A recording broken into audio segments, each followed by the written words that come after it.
Hi, I'm John Potoshnik. It's been a while since I did my last YouTube video, and I think when we last did that one, which was a completion of a painting, I think I had like 100 YouTube channel followers at that point. Since then, that number has increased to over 300, and I just really appreciate that. I am surprised, but I'm thankful. And what I want to do is, I may not, create videos real regularly, but when I do, I want to give you something of worthwhile content. So I hope you'll continue to follow my postings, and particularly I hope that each one you find provides something for you that is inspiring, helpful to your own painting, or just informational. All those things, I do want the videos to mean something to you. I want to show you what I'm currently working on. This is a painting that is on the canvas is a 24 by 30 inch canvas. I probably should have done a video maybe a little earlier in the process so that you could see the step-by-steps or the process a little more clearly now. But this is still a really good point to show you. And so I want to explain what I do.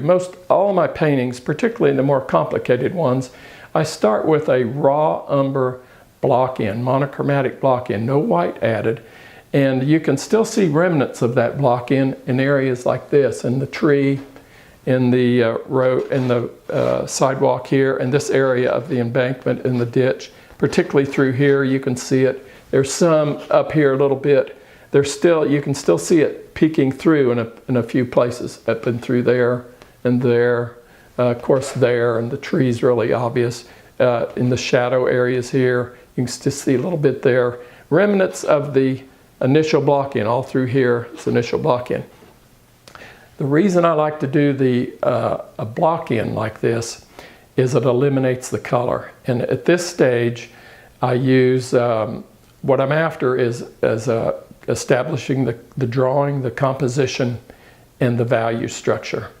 When I get all that set, and the values are set just the way I want them, then the process after that is I add the color. I select a palette, and then just like this, underneath this color right here is that exact value. So I try, same all through the car and all these areas that already have more opaque and the color added. Under that was a value structure that told me what value that color needed to be when I applied it. So once the values are set, I try to go through and match those values throughout. That way I maintain that strong value structure and the lighting effect throughout the painting, regardless of what the color is that I apply to it. I don't really have a firm title for this painting, but the titles for the paintings oftentimes will evolve through the painting process, or after I'm done with the painting and I'm studying it a while, a title or a word or a phrase or something will come to me. But this one, kind of the working title, is At the Edge of Town, or On the Edge of Town, something like that. It adds to the gentle narrative that this painting is already portraying. So that's what I'm currently working with. We'll see if that is the title that I ultimately end up with, but that's where I'm leaning right now. But before any of this starts, I do some preliminary work. And so I have in my mind, I use my photographic reference or field studies or whatever it takes to achieve the end result here. I'll do preliminary work. And so I have this image, a photographic image of it. I decided based on that what palette I needed to use. And so, or what I had in my mind as a concept for this painting and the palette, the color scheme that I wanted this painting to take on. And so I selected a palette, and this is the palette here. I laid it out for you so you can see what I actually chose. It is cobalt blue, and then a light red. It's a new painting by a new color by Winsor Newton, not necessarily new with them, but new as I've discovered it, called light red. It's a little more red than burnt sienna. Typically I would have had burnt sienna in that spot, but I changed to light red. And then the next color would be yellow ochre, cadmium yellow light, and raw umber. And then of course white is added to the palette. But that is the palette that I chose for this painting. Oftentimes when I'm selecting a palette, I can determine ahead of time what colors I need to use, because I've worked with color so long that I generally can go to the tube color that I need or that I think I need, and that tends to work fine. But sometimes I have to experiment with various tube colors to decide what mixtures, what combination of those tube colors will give me the mixtures I need to accomplish the painting that I'm after, the effect I'm after. After the color study, I did this little color study. After the palette selection, I did this little color study here. This is studies done on archival paper. It's 4.5 inches by 5 5/8 inches.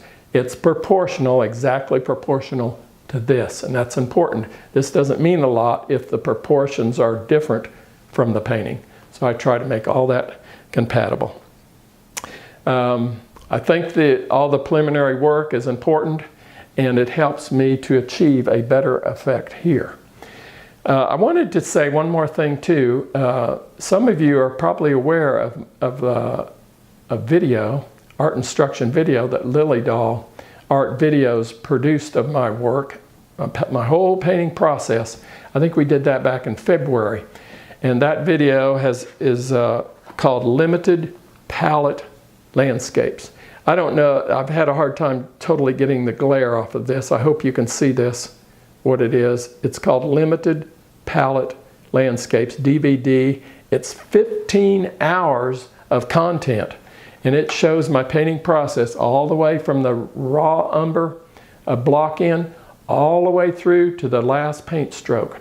And most of it's in real time, and it's filled with all kinds of content that will really help you, explaining my color concepts, the drawing. I help you with perspective, composition, all those things. It's gotten really good reviews, and so I hope if you haven't ordered one that you will take a look at it, and I'll post a link below this video so that you can go right to that source. And finally, if you haven't gone to my website, it's at potoshnik.com. Need to check out that work, and I do a weekly blog. I hear comments all the time. People are so appreciative of the content in that, the inspiration, the educational content, and the informative content in it. I've done a lot of artist interviews that are all really helpful to people. You can also find me, you can sign up for my newsletter, which is right there on my webpage. Real easy to do, first name, email address, and then also I have a Facebook page, which I'd like you to follow, and that is at John Potoshnik Fine Art. Anyway, in those two, I'm offering specials for my paintings, particularly my little color studies. I offer these as specials from time to time, so I hope you'll check it out. And just thanks for tuning in. I hope you find this video informative and helpful, and I'll do another one when this painting is done and show you the finished result. Thank you.